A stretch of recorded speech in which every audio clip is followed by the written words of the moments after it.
পৃথিবীতে 7টি মহাদেশ রয়েছে। অ্যান্টার্কটিকাও একটি মহাদেশ। বেশ কিছু দেশ নিয়ে মহাদেশ হয়, কিন্তু এ মহাদেশ এরকম নয়। এ মহাদেশের কোনো দেশ নেই, আবার স্থায়ী বাসিন্দাও নেই। এটার মালিকানাও কারো দখলে নেই।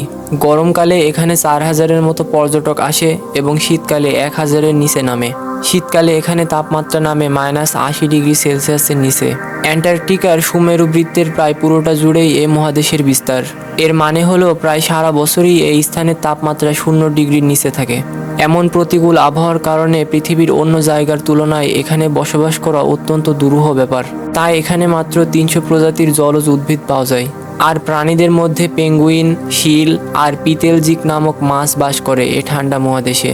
এখানে রানী বলা হয় পেঙ্গুইনকে, যাকে বলা হয় কোট পরা ভদ্রলোক। মজার ব্যাপার হলো সাঁতার কাটায় পেঙ্গুইনরা বেশ পটু। প্রতি ঘন্টায় এরা প্রায় 30 মাইল পর্যন্ত সাঁতার কেটে যেতে পারে। আবার সাঁতার কাটার পাশাপাশি এরা ভালো ড্রাইভও দিতে পারে। সাঁতারের সময় সামনের পা দুটি ব্যবহার করে এবং পা দিয়ে দিক পরিবর্তন করে। একটানা 20 মিনিট পানিতে ডুব দিয়ে থাকা এদের কাছে তেমন কঠিন কোনো কিছু না। অ্যান্টার্কটিকা মহাদেশ মূলত কঠিন বরফের এলাকা।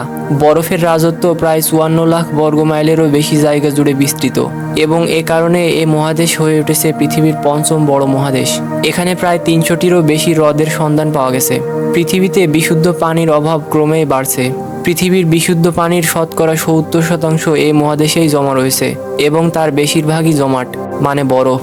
এখানে বরফের যে স্তর রয়েছে তার মধ্যে সবচেয়ে কম পুরু স্তর হচ্ছে প্রায় 1 কিলোমিটারের।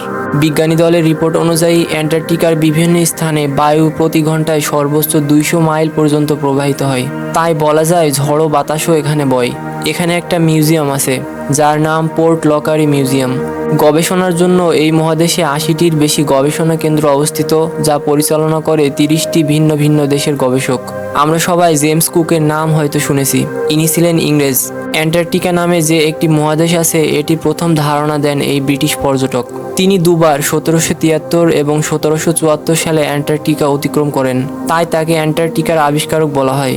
তার আগে কয়েকজন রাশিয়ান এ মহাদেশের কিছু কিছু অংশ শনাক্ত করেছিলেন বলে মার্কিন মহাকাশ গবেষণা সংস্থা নাসা জানায়। তবে তারা পরিষ্কার ধারণা দিতে পারেননি। বিস্তারিত ধারণা দেন জেমস কুক। এ ব্যাপারে কোনো দ্বিমত নেই। গবেষকদের মতে অ্যান্টার্কটিকার 45% বরফ সেল, 38% বরফের দেয়াল, 13% বরফ স্রোত এবং বাকি 4% হলো শিলা দিয়ে গঠিত। কাজেই বোঝা যায় অ্যান্টার্কটিকা হলো বরফের আধার। মাঝে মধ্যে রয়েছে বরফ পাহাড় এবং আছে দুটো সাগর। অ্যান্টার্কটিকা মহাদেশের মাঝে রয়েছে ট্রান্স অ্যান্টার্কটিক পর্বতশ্রেণী, যা এই মহাদেশকে পূর্ব ও পশ্চিম অংশে ভাগ করেছে। অ্যান্টার্কটিকা তার সাদা বরফে আবৃত করে রেখেছে বিশ্বের অন্যতম বৃহৎ পর্বতমালা, যার নাম গ্যাম্বার্টসেভ। এটা প্রায় 750 মাইল জুড়ে বিস্তৃত। এই পর্বতমালার সর্বোচ্চ শৃঙ্গের উচ্চতা প্রায় 9000 ফুট, যা বিশ্বের সর্বোচ্চ শৃঙ্গ এভারেস্টের প্রায় 3/1 সমান। অ্যান্টার্কটিকায় যাওয়া দুরূহ ব্যাপার এবং কষ্টসাধ্য। কেউ যদি যেতে চান তাহলে তাকে প্রথমে নিউজিল্যান্ড বা অস্ট্রেলিয়া যেতে হবে। সেখান থেকে প্লেন বা জাহাজে এখানে যাওয়া যাবে। নিউজিল্যান্ড বা অস্ট্রেলিয়া থেকে সরাসরি প্লেন সার্ভিস রয়েছে। 1980 সালের পর থেকে অস্ট্রেলিয়া অ্যান্টার্কটিকা প্লেন সার্ভিস আছে, যা কোয়ান্টাস নামে পরিচিত। এটা প্রতিনিয়তই যাতায়াত করে বলে জানা যায়।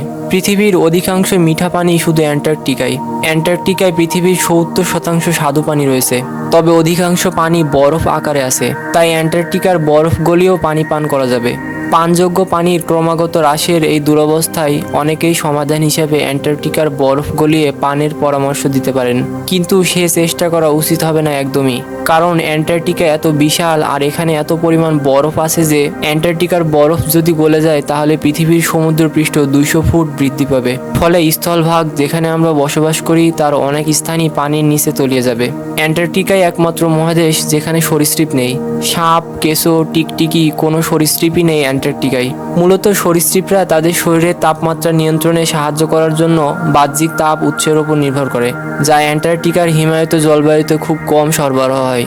ঠান্ডা আবহাওয়ায় সাপ শীতকালে শীত নিদ্রায় চলে যায়, কিন্তু এখানে মাটি সবসময় হিমায়িত এবং তারা টিকে থাকতে পারে না। তাই অ্যান্টার্কটিকায় সরীসৃপের দেখা মেলে না।